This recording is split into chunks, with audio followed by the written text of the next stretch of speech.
세계에서 가장 아름다운 운하, 프랑스 미디 운하. 대서양과 지중해를 연결하려는 생각은 로마 시대의 네로 황제도 구상했을 만큼 매우 오래전으로 거슬러 올라간다. 로마가 점령한 북대서양의 영국에서 로마로 가기 위해서 유럽 반도를 통과하지 않고 배를 타는 것이 물동량 수송에 유리하지만 반드시 지브롤터를 지나야 하므로 매우 먼 거리를 항해해야 했다. 그런데 대서양과 인접해 있는 프랑스의 보르도를 통해 뚜르즈, 나르본을 관통하는 수로를 만들면 곧바로 대서양에서 지중해를 통해 로마로 연결될 수 있었다. 그러나 당대의 기술과 제반 여건이 불비하여 실제 운하를 건설하겠다는 계획은 여러 번 시도되었으나 번번이 실패했다. 수많은 운하 건설 계획이 수포로 돌아갔지만 17세기의 루이 14세는 프랑스 내에 운하를 건설하는데 누구보다도 관심이 많았다.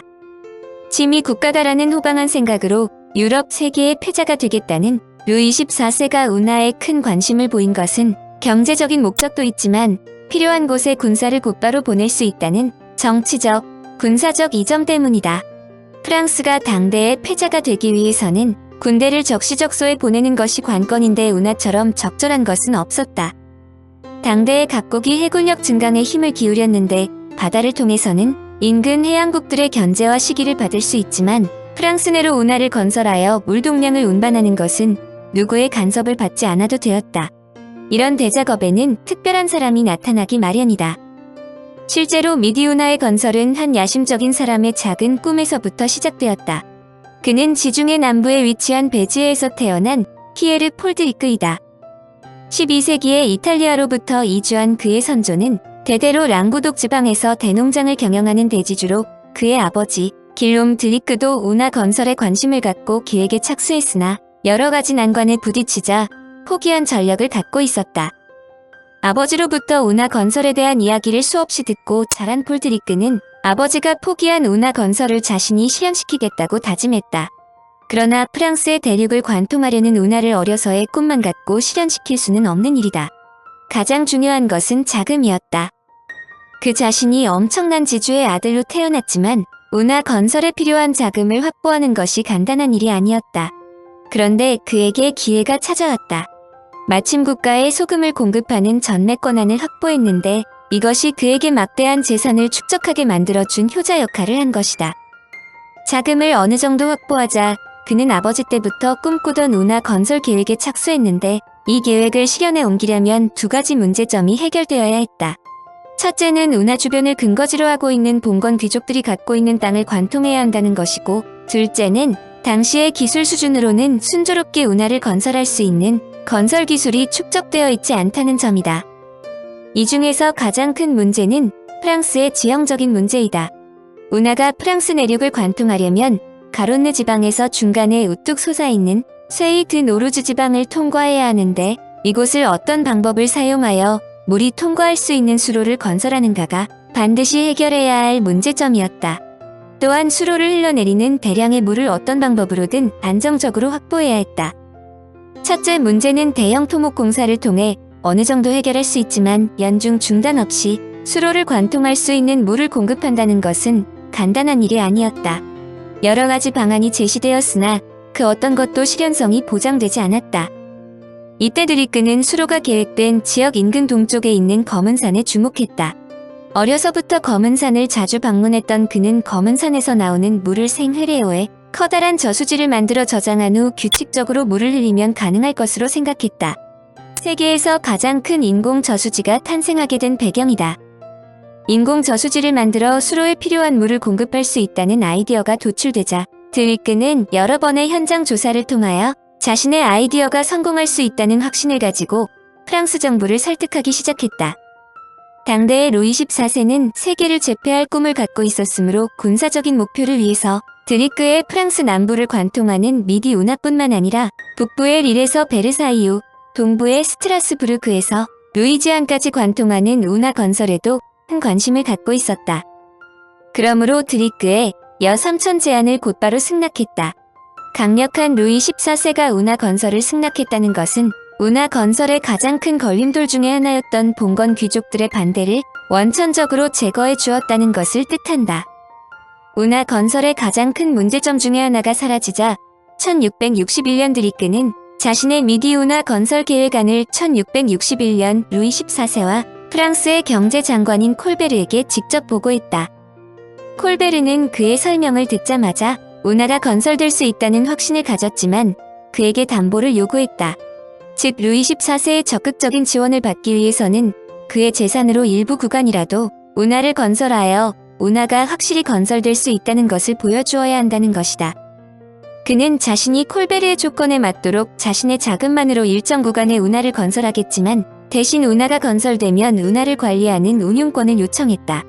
그의 요구는 승낙되었고 약속대로 직접 자금을 투입하여 생회레오 저수지 건설 설계에 착수했고 공사 계획과 준비가 차질 없이 진행되자 1666년 프랑스 정부에서는 자금을 지원하겠다고 약속했다. 드리크가 어려서부터 갖고 있던 운하 건설의 꿈은 그의 나이 63살인 1667년에 비로소 시작되었다. 공사는 세 곳으로 나누어져 시행되었는데 드리크는 검은 산으로부터 나오는 물을 생회레올 저수지에 담는 것은 물론 뚜르즈에서 중세시대의 성체로 유명한 까르까손을 통과하여 트레베까지 공사를 완성했다. 그는 그동안 번번이 실현 불가능이라고 지적되었던 쇠이드 노르즈 지방의 난공사도 문제점 없이 해결했다.